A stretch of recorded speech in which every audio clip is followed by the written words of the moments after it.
Welcome to Earth, a Love Story. I'm your host, Robin Lassiter. I want to take a moment to welcome all of the new listeners. Hi, how are you? So glad to have you here. In case you don't know, you can start with the very first episode of this podcast and listen to me read for free my entire book, also titled Earth, a Love Story, in the first 15 episodes.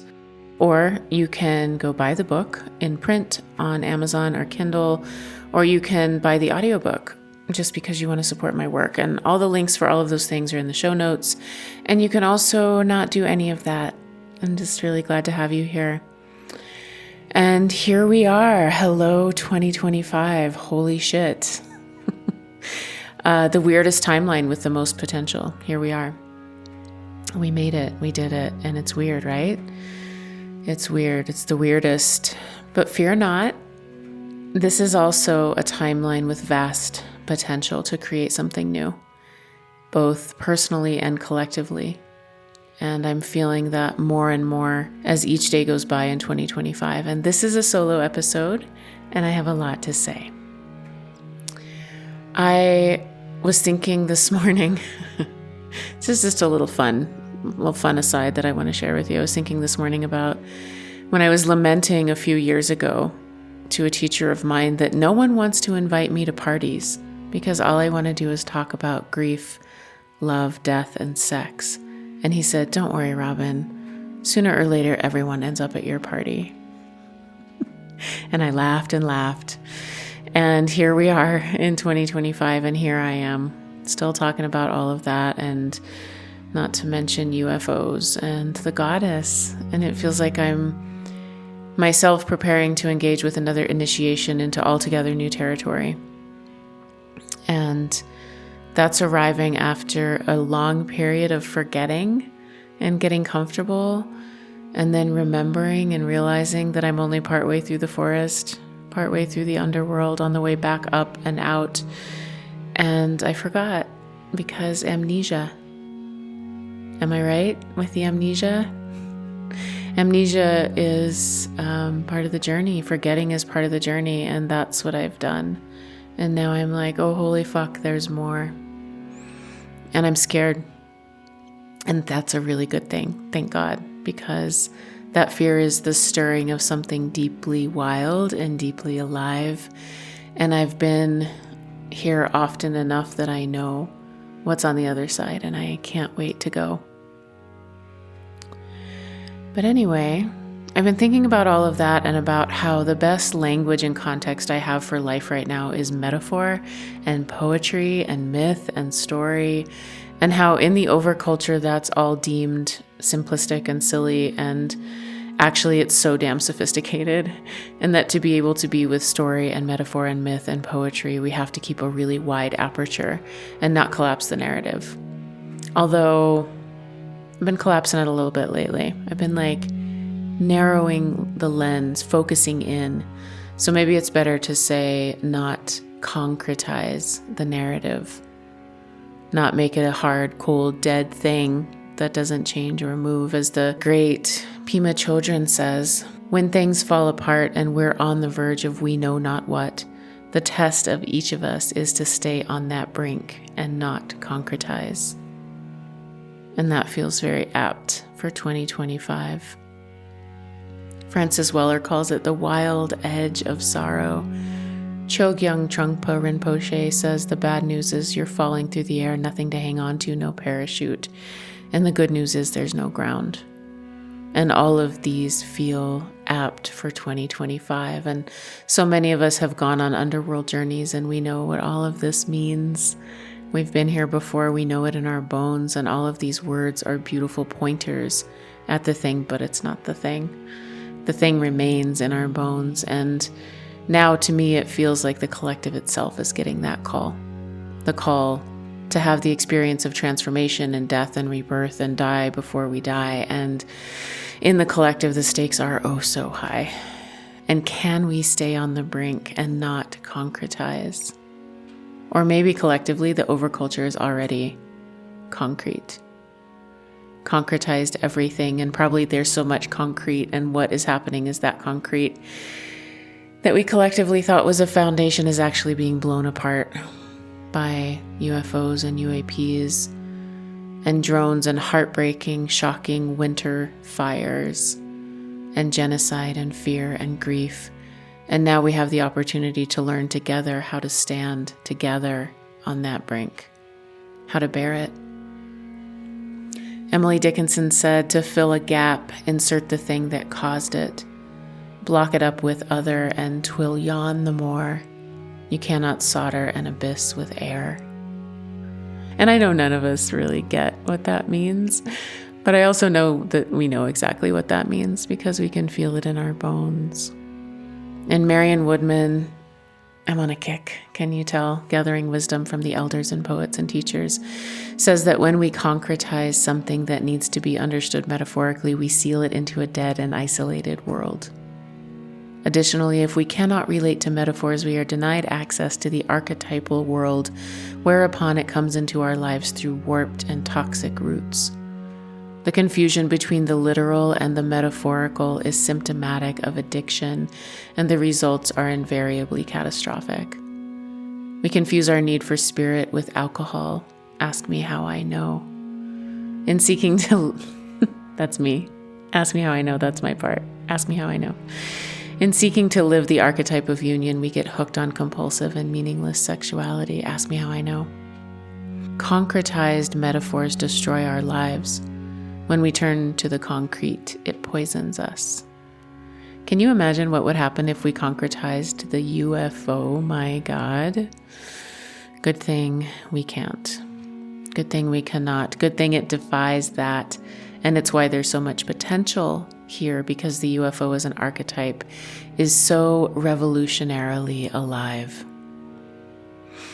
Everything that we're seeing come out of New Jersey and across the world, the quick spin put on this, the move from UFO to UAP to drone, makes it really hard to remember that we know next to nothing about the phenomenon. Our collective desire and utter relief at labeling and resolving the mystery makes it very easy to push away the impossibility of what we're seeing. And that's normal, that's human. We have shit to do and bills to pay, and that is incredibly important, actually, that part. And I'll get back to that, put a pin in it, and label it holding the tension of the opposites, and we'll revisit it later in this episode. Concretizing the UFO, the phenomenon, to a known thing and quantity and category is missing an enormous opportunity.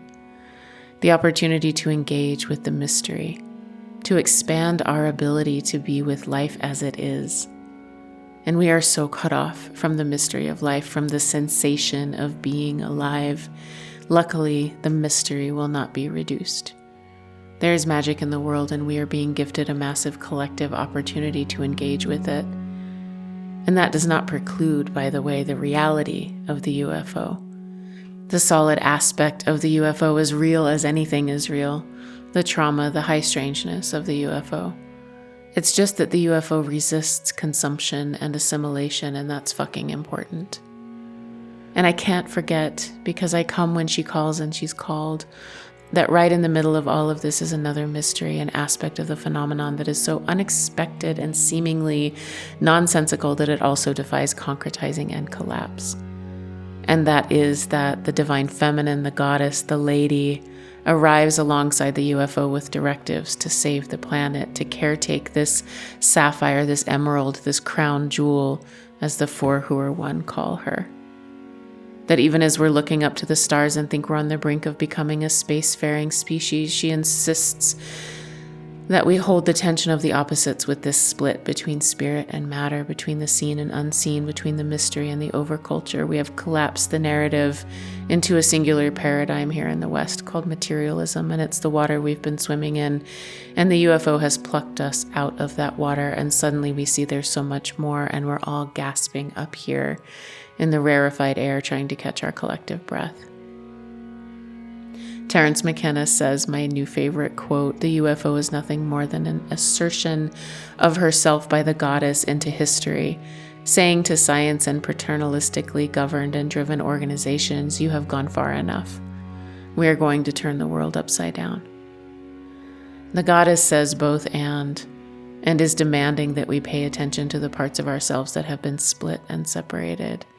reconciling our sacred interior landscapes, our dreams, the emotional and physical bodies, grief and rage, death, with the overculture, the world that we think is somewhere out there. And she just won't let go of me until I say this again and again and again, and well enough until people understand me. She is the suffering planet and the suffering children and our own mortality. She is the counterweight to the idea that we can escape this planet and therefore escape death. She wants us to remember that we are the children of the earth. As the UFO captures our collective desire to travel to the stars and become a galactic species, her rise is commensurate, insisting that we become whole before we jettison ourselves off the planet. She is the suffering, on-fire world, and paradoxically, she's an antidote to the mind virus that tells us that it is inevitable that we kill the world. We are always on the almost hopeful lookout for Armageddon, and she is an evergreen invitation into the apocalypse, which is not an ending but a portal to a new beginning, a new iteration of humanity and a new paradigm for our species. Grief is the portal of the apocalypse. And I know I'm not sorry to talk about grief again. If we didn't shove grief and death and our feeling bodies down into the underworld every chance we get, it wouldn't be, but that's what's down there, so that's what it is. I'm just the messenger, and also holy heartbreak at the center of every atom is the literal force of life, so get on board already. But I get it, it's hard. Francis Weller and his gates of grief. He reminds us and we hear it, but we don't hear it, and it rings true. But until we actually let the world break our hearts, we don't have it in our bones. And I get it, that journey is not only not easy, it's annihilating. And it is for warriors of love, and that's a lot to ask of us all. But this collective here, the ones I'm talking to, know exactly what I mean. We're not doing it alone, and we are doing it. It's happening now in each breath. It's not coming at some point in the future. It's right now. Francis Weller, the third gate of grief, and these are in no particular order, of course. We spiral through them and visit them again and again, and they soften us and teach us to let go and teach us to die and not die. And the third gate is called the sorrows of the world. Here we feel the losses of the world around us, the daily diminishment of species and habitats and cultures, and the communal sadness for the earth herself, the soul of the world on fire. The earth herself could shutter us off in an instant, but we are her children and she loves us, and she is sacrificing her own body and life in order to wake us up through the portal of grief. Grief is the portal of the apocalypse. And I know it's harder to deal with evolution through suffering, and we think that evolution through joy and creativity are so much better. But the truth is that they are paired like grief and love, and we don't get one without the other. Grief is the portal, and we move down and down in evolution through suffering, down, like Pema Chodron says, down and down and down, and with us move millions of others, our companions in awakening, and at the bottom we discover water. That right down there in the thick of things, we discover the love that will not die. And Eve Ensler says there's a doorway at the center of the wound. And the only way out is through, and it doesn't preclude joy. But to be honest, most of us aren't ready for the big joy, the big bee bliss. We're still trying to subtly abandon some part of ourselves or cut away some other suffering person that we've deemed bad. Just imagine in your head whoever you think was wrong in the last election, for example. Cutting them away like necrotic tissue, except they aren't dead. Armageddon is seeded so deeply into the personal and collective unconscious that we must at least begin to reckon with it, carefully, slowly, a little bit at a time, like Perseus tasked with killing Medusa, who can't look her in the eye lest he be turned to stone, and instead he guides his sword by looking at her reflection in his shield. At least like that, we need to start taking tiny, safe glances at the Armageddon in us. For the love of God. For the love of God. Approaching the heartbreak underneath the deep drive for Armageddon, that says perhaps the only sort of loving God really did cast us out, and maybe we really are unlovable after all, so why not give up and die, but for real? Not the kind of composting, regenerative, death, life, die before you die cycle, but a true and dead death. A concretized death where it's all too much. Fucking hell, I swear. The depth of compassion needed to touch those places in ourselves is what opens the door for us to do that for others. And I really don't see any other secret third options, but please prove me wrong, than loving ourselves and everyone else into wholeness. The giant fucking secret, turns out, is a love big enough to include everything and exclude nothing and no one. Don't tell anyone I told you. And here's the light, the North Star, the turn, the thing to strive for, the big why of it all. Why be warriors? Why keep going? Why stand on that terrifying brink? Because once the depth of our love and compassion has permeated all the dark corners and worked their healing magic, then all of a sudden, like a burst of light in the darkness, comes joy. Then comes life, like a breath after being almost too long underwater. Like the first breath of life, there is bliss and creativity and power. We go down and down and down, and we finally touch bottom, and then we push off and rise and burst through, and joy. This is apocalyptic death, the unconcretized death. Many, many of you know this death, and I don't even know who I'm talking to. I just keep saying the same things over and over, but she says, keep saying them until I tell you to stop, so I will, and I do. The individual who knows the journey, but the collective doesn't. So now we're doing it slower, again, once more together, and this time with feeling. This journey is full of endless potential, and grief is the portal of the apocalypse.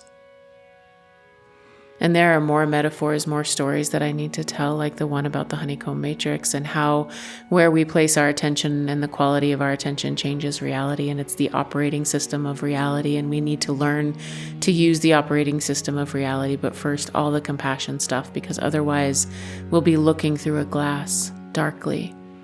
And by the way, that whole verse says, for now we see through a glass darkly, but then face to face. Now I know in part, but then shall I know even also as I am known. Do you see? It's all you and it's all me. And then shall I know even also as I am known, for the love of God. I'm so tired of the division, and I can feel our collective fatigue around that, and it's okay. I know we'll get there, and grief is the portal of the apocalypse. And also I've been thinking a lot about that concept, that one from earlier, the pin from before, about the concept I first heard from the brilliant little sprite elder Marion Woodman, the phrase, holding the tension of the opposites. And I've seen lately how important the quote-unquote other pole is. The gravitational pull of the quote-unquote other, how as we transform, we need the overculture. Yes, I said it. We need the counterweight of the other as we transform into something new. It's like when a woman hears the call to journey to the underworld and she thinks, how is it possible to let it all fall apart and burn away so I can be reborn into something new while I have a job and 2 kids and a mortgage and she does it all anyway. And how important it is to have the mundane next to the ordinary, and how important it is to live with one foot in each world. And how important it is that the right have the left and the above have the below, because we need it all. How important it is for the military-industrial complex to have the UFO. How important it is for the mainstream to have the fringe. Sometimes we need to be in relationship to the gravity of a thing. Oh, I feel that in my bones. Maybe there's too much light and the dark calls. And sometimes maybe there's too much mundane and the mystery calls. And the truth is that as we rise, we have to be oriented to it all rising together, nothing left behind.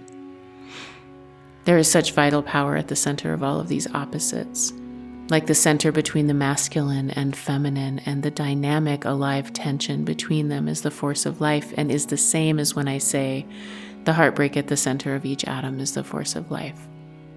We need it all. Can we hold it? Can we hold the tension of the opposites, and can we integrate and weave? And out of that creative force, can we make something altogether new?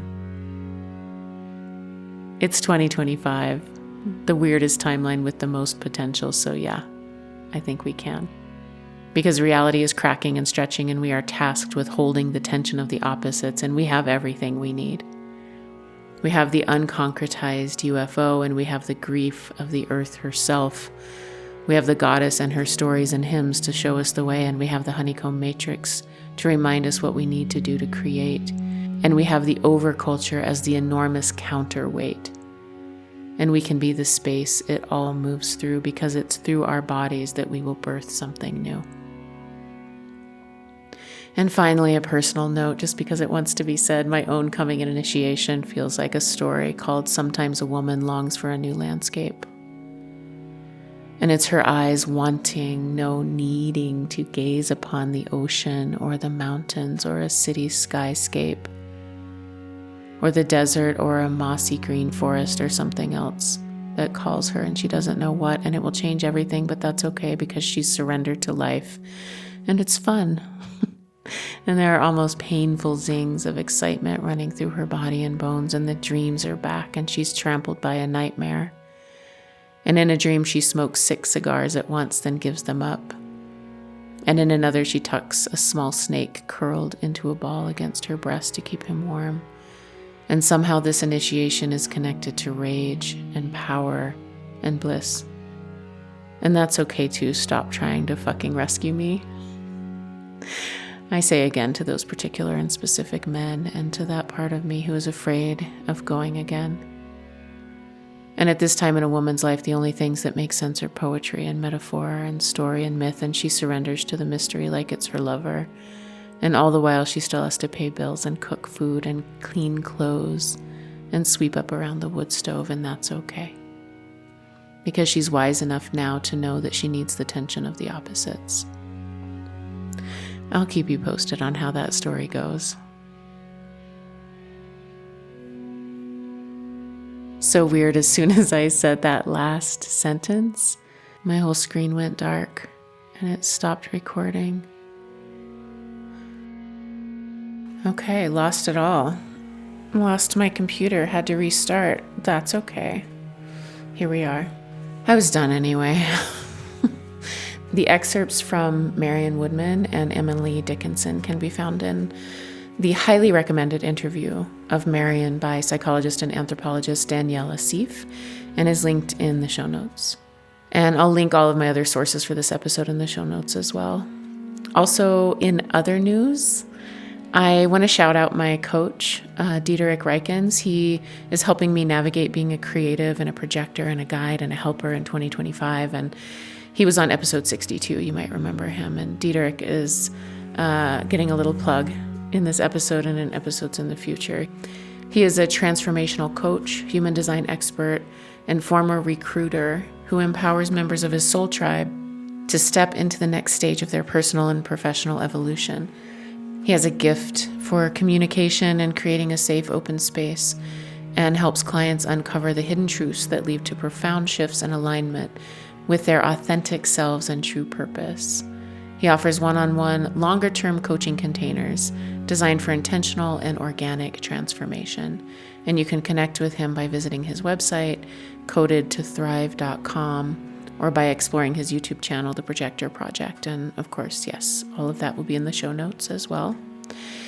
And also stay tuned for information about new courses and cohorts coming soon. There are plans in the works for single-day workshops with myself and other teachers on the physical and emotional and subtle bodies and how to work with them, and a human design workshop as well, specifically tailored for the non-energy types, so projectors, reflectors, manifestors. And also launching soon will be the foundational courses in preparation for the 3 teachings given to me by the 4 who are one, which are made up of the body teachings, the honeycomb matrix, and the golden frequency. That all is like relatively new, and it came through and it was like, yeah, time to go. So I'm busy, you guys. I'm busy, but I'm having fun. What else can one ask for in 2025, this weirdest timeline with the most potential? So you can go to my website and sign up to be on the waiting list for all of these cohorts and see all of my other offerings, my one-on-one sessions, etc., etc.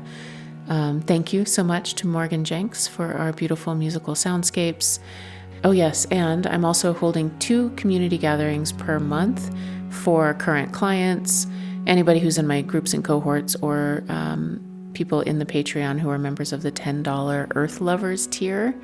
You are all welcome to come to these community gatherings. So if you are not a client or in one of my cohorts and you want to get in on that, please go to patreon.com/Robin Lassiter. I think that's the whole thing, guys. So yeah, visit me at robinlassiter.com.